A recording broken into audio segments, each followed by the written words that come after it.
لدينا اليوم جدول لمراقبة عمل ودوام موظف. طبعا لكل موظف له جدول خاص. هذا الجدول يمتاز بأنه يحضر اسم الموظف في هذه الخانة، ويحضر تاريخ الذي هو بعد أسبوع، من تاريخ اليوم إلى تاريخ بعد أسبوع هو 13/12. وأيضا يبرمج خلايا. هذه الخلايا الآن سوف نعرف، هذه الخلايا لها اسم، وهذه الخلية لها اسم، وهذا المجال له اسم. ويوجد هيلب مساعد استفدنا منه من ورقة. هذه الورقة كانت مخفية لكنها تظهر عندما ننقر عليها. نلاحظ البرمجيات التي تم تصميمها. يوجد هنا خيار لحماية الملف وإعادة فك الحماية. طبعا عملية الإدخال، ساعة الإدخال، ساعة الغداء، ساعة انتهاء الغداء، نهاية العمل. يستنتج لنا أن اليوم الأول هو تحقيق عدد الساعات، ثم يوجد علاقات رياضية تتحسس إذا تجاوز 40 ساعة أو لا.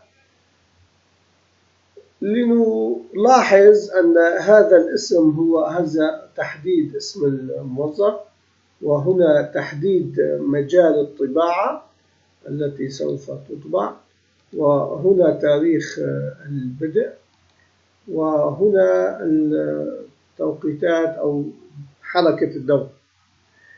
أما لدينا هنا في تعريفنا يوجد الأوفر تايم، هو اسم تم تسجيله ووضع رقم هنا، رقم 40، وهذا الرقم يستخدم في العلاقات. نلاحظ أنه هنا يتحسس إذا كان الرقم ضرب 40 تجاوز أو لا تجاوز، لكي نحقق الدوام الإضافي أو لا. الأمور الأخرى هي برمجة المسح. نلاحظ أنه هنا يعالج، يقول عندما نمسح إذا كانت الورقة محمية نفك الحماية ونمسح ونعيد الحماية. أما إذا كانت الورقة غير محمية مباشرة نأتي إلى هنا ونمسح المجال، هذا المجال الذي تم تسجيله هنا.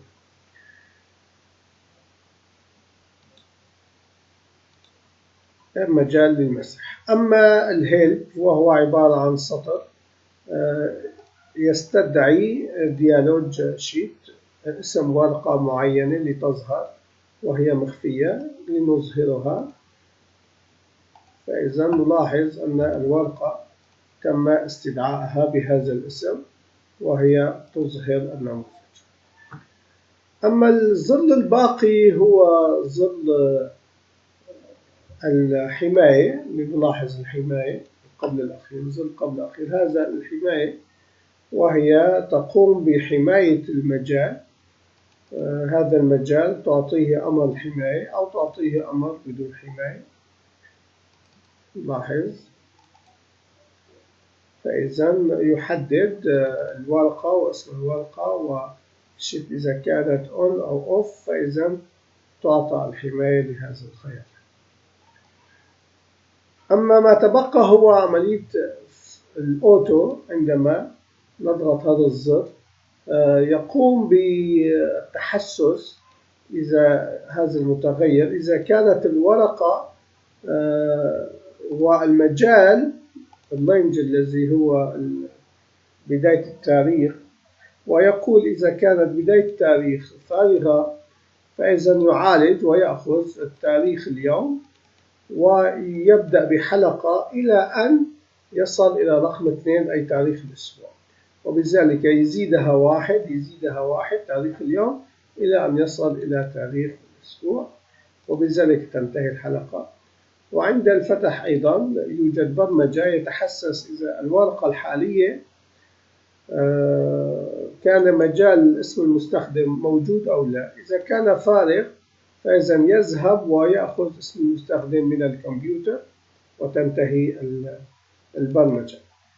نحن لكي نعالج هذه البرمجة نحذف هذا السطر وهذا السطر ونبدأ بالتنفيذ.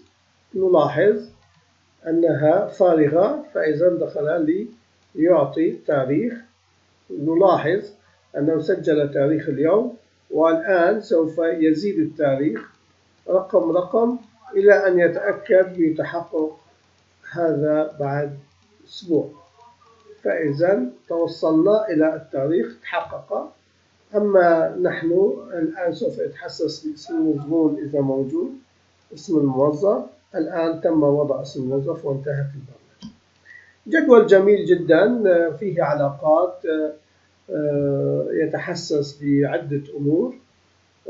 يرجو أن أكون قد حقق الفائدة لكم. شكرا لمتابعتكم. نلتقي غدا إن شاء الله.